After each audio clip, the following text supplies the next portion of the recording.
Right, in this short video we're going to talk to you about owning our camper for a year. Can you believe it's a year to the day since we picked Pearl up from Brownhills Motorhomes? Well, bar one day. You're seeing this on Friday the 3rd of December. We actually picked her up on 4th of December 2020. So this is a quick video on living with Pearl for a year. And having to live with you in the van and Poppy. Let's see how we got on. Bonus. Poppy's a bonus. Right, so outside the van there's really been no issues with the engine. We've been quite lucky. I think we're close on to 7,000 miles now. I've had the bonnet open less than a handful of times. I'm pretty terrible when it comes to modern cars, really. I believe that the lights are there to tell you things need doing, and I don't tend to pop under the bonnet quite as often as I probably should. I've only put about 1/4 of a litre of oil in all the time that we've had it. Basically there was not a warning, but a oil level sign came on the dashboard. There's 5 lights that come on and it was on 4 at one time. Checked it and put 1/4 of a litre in, if that. Other than that, topping up screen wash is about all I've done, really, to be honest. Very terrible with checking modern stuff, but been pretty reliable. The thing is with these modern engines, you've got to use them. You've got to get them over 2,000 revs to keep that DPF filter and your exhaust gas recirculation valves and stuff like this. They've got to get warmed up to get the soot and crap out of them. Modern diesel engines are a pain, but I think a lot of people who have had issues with these engines and the warning lights coming on is tootling around. You've really got to get them warm. Over 2,000 revs for a good run down the motorway, and it's been fine.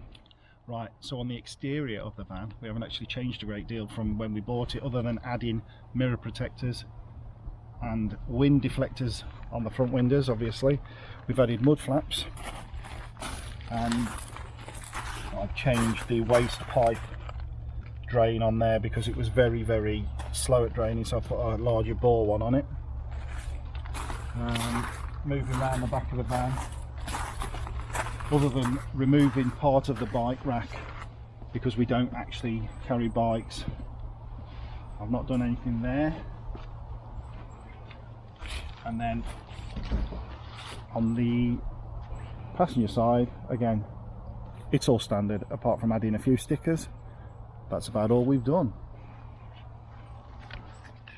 So yeah, one of the only niggles I've got with the van itself is filling the AdBlue is really annoying. When you get these 10-litre containers with the little plastic spout and you've got to try and get it in there, you do tend to spill a lot down the side, especially if it's a full container, and there's not really anything I can do about that. I've not found a great way of making it go in without spilling any yet, so that's a little niggle. Nothing though to do with really the van, it's just, I guess, the way it is. The only other thing, we've had these caps on the end of the warning rail do occasionally fall off. You've got to watch them. But yeah, other than that, the exterior of the van's been pretty good. Right, so on the engine side of the van, on the interior at least, all the switchgear itself functioning perfect. We've not had any issues with anything. The Fiat cab part cannot fault at all. Now that I've actually got used to the seating position, I've had to adapt the style slightly. Normally I'm a seat as far back as I can and as low as I can. I have found a comfortable position. I'm not going to lie, it would have been better without the cupboard behind me, but I don't get tired. I can drive 3 or 4 hours with not worrying about it now. As I say, switchgear is all working perfectly. The downside with anything on this van, I would say, being so tall, and I've said this before, I cannot see what the speedo is doing from, I'm looking now dead ahead, I can see 10 mile an hour, just 30 mile an hour, and then the next indication I've got is 70 mile an hour. We've seen a few YouTubers that have fitted the head-up display, and I think we're going to have to get one of them, because I do have to actually duck down like that to see where I'm going speed-wise. Although I have noticed the more and more we've owned the van, you kind of get used to the engine tone and knowing what speed you're going, as daft as it seems. So I'm adapting to it, but that would be the only criticism of the van, really. Seating position slightly, but I've adapted that, and like I say, seeing the speedo. Other than that, switchgear is great, and miles per gallon is increasing.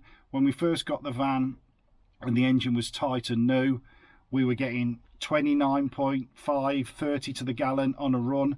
Now we're creeping up to late 32s, 32.7 I think is the best we've got so far, which is doing pretty well. We used to get 26 out of the motorhome that we had before, so I'm quite happy with that. So yeah, interior of the van, can't fault it. Okay, now it's my turn to talk about the habitation area of the van. So we love the van, brilliant for sleeping, lounging about and everything. When we first got the van, anybody that knows these vans, you've got lots of cushions, and when we first went away we used to have all the cushions in, but at night you've got to move the cushions. So we found that getting rid of the cushions, as much as they're lovely, they're not practical for us for the amount of time that, you know, we do actually go away in the van. So we have removed them. Modification point of view, you'll see from our other videos that Rick's boxed out areas to give us more storage. Also, you'll see from some of our other vlogs and how-to vlogs that we changed the solar controller and also added a second battery. This is so that we can do more off-grid camping, particularly in the winter, because obviously in the summer hopefully you've got more sun. So like I say, you know, we have done those little modifications that we think have made our life a little bit easier. You'll have also seen that we had problems with our pump. Brilliant service from Brownells. They replaced the pump. Okay, they didn't do it straight away, but timing, we managed to get it in, and we haven't had a single issue with the pump since. It works how it should do. Still a few issues with the valve for the boiler, but 9 times out of 10 it works as it's supposed to do. There's just the odd time it starts to pump out water when we're heating it up. So we're really happy with all of that side. Right, so although we did quite a lot of research, well, I certainly did quite a lot of research, when we went looking at the vans, we only really had a look at a couple of different options, and we have found that obviously the bathroom is where we've ended up compromising. We work with it now and we've got used to it. We haven't had a shower in it, and I don't think we ever will have a shower in it.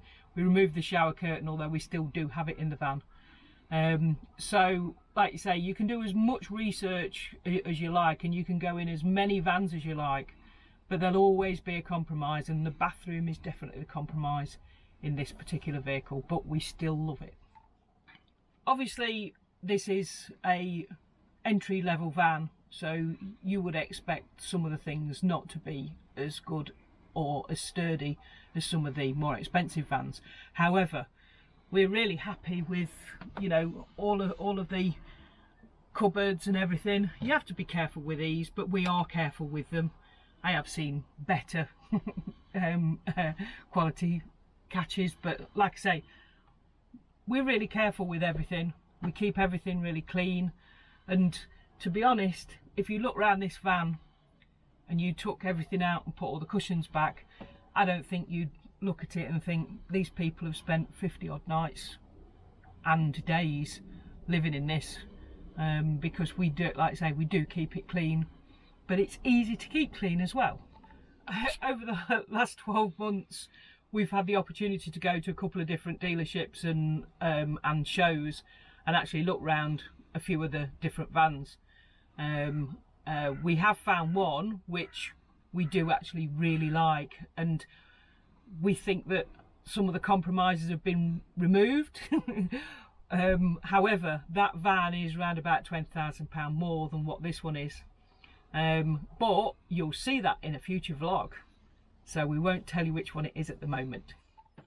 There you go then. Hope you enjoyed that little video. As I say, we're not slating the van in any way. All the faults that we've had with it have been sorted really by the dealer quite quickly, and you've got to remember with something like this, it has been built to a budget. I know people have said that 45 grand is quite a big budget, but in the scheme of some of the vans that we've seen and reviewed over the past 12 months, this is real entry-level money, unfortunately. But we're quite happy with it, aren't we? We still love it. I mean, with the amount of nights that we've done in it, Yeah. you know, it just shows that it's a great van, versatile for what we wanted. Yeah. And we're so glad we've moved from the motorhome to it. Definitely. And it's so much better than the T5. Yeah, we could have got a better van than this, but we couldn't have got a better van than this for the price. And brand new. And brand new, obviously. So there you go. Hope you like the video. We'll catch you on another one. See you later. Bye. Bye bye.